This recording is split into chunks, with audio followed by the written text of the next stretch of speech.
트래킹도사 서지훈의 5분 드립입니다. 조금 무거운 주제 한번 말해보려고 그래요. 캐나다 사회가 어떻게 해서 평등한 사회를 이룰 수 있는가? 많은 사람들이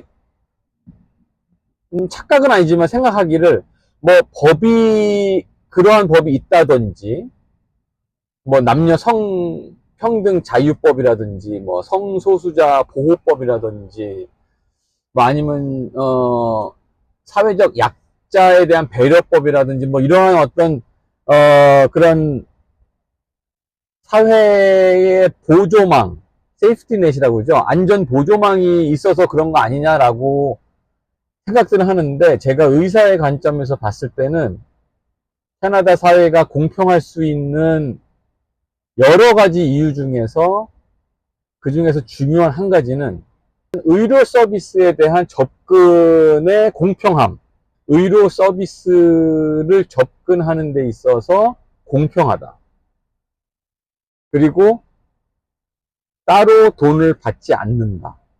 라고 하는 것이 캐나다 사람들이 너와 내가 공평하고 네가 아무리 돈이 많고 네가 아무리 훌륭한 일을 일에는 귀천이 없지만 직업에는 귀천이 없지만 너의 직업이 아무리 고소득이고 나는 일푼 하나 없는 사람이지만 너와 내가 공평하고 내가 너한테 아쉬운 소리를 할 필요가 없다라고 하는 그런 인간 대 인간의 어떤 평등 같다라고 하는 마음을 심어줄 수 있는 데는 의료 서비스에 대한 접근이 동일하기 때문이다 라고 저는 생각합니다. 공평하다고 생각하지는 않아요. 제가 전에도 말씀드렸지만 이게 과연 사회 정의의 관점에서 볼 때 이게 과연 맞는 거냐, 공평한 거냐, 평등한 거냐에 대한 거는 다른 얘기예요. 그러나 그게 캐나다의 어떤 근간이다.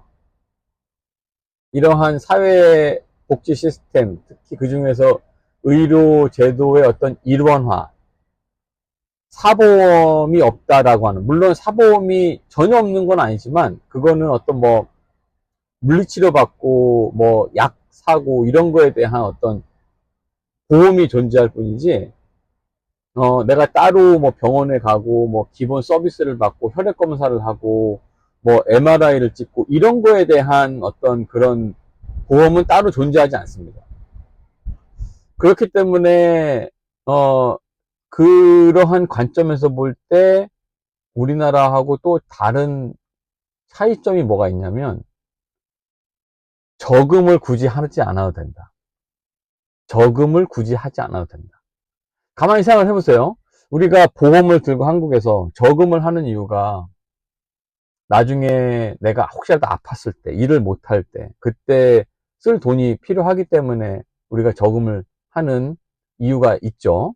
뭐 물론 집을 산다든지 뭐 차를 산다든지 등과 같은 어떤 소비의 목적도 있지만, 내가 혹시 아프게 되면, 내가 혹시 잘못되면 여러 비용이 발생할 건데 그때를 위해서 저금을 해야 되고 그때를 위해서 보험을 들어야 되는데, 캐나다는 그런 게 필요 없습니다. 돈이 많다고 해서 병원에 빨리 갈 수 있는 것도 아니고, 보험이 뭐 그깟 사보험이 뭐 좋다고 해서 병원 가서 MRI 찍는 게 아니에요. 돈 하나 없는 사람하고 돈 굉장히 많은 사람하고 병원에서 받는 대우는 똑같습니다. 그 사람의 의학적 필요에 의해서 검사를 받고 치료를 받는 거예요. 그렇기 때문에 뭐 돈 없어도 괜찮죠. 직업이 안 좋아도 병원 가는 거에 아무런 제약이 없습니다. 병원 가서 기다리는 건 똑같아요. 벤츠 타고 왔다고 해서 더 빨리 가는 거 아니에요. 병원 원장님하고 나하고 친구라고 해서 내가 뭐 병원 가서 뭐 물 하나 공짜로 얻어먹을 수 있는 것도 아니야. 그렇기 때문에 진정한 의미의 인간과 인간의 어떤 차별을 둘 수 없는 그러한 시작점이 되지 않나. 저는 그래서 의료보험의 일원화, 그리고 사보험 제도의 불필요, 이것이 캐나다 사회에서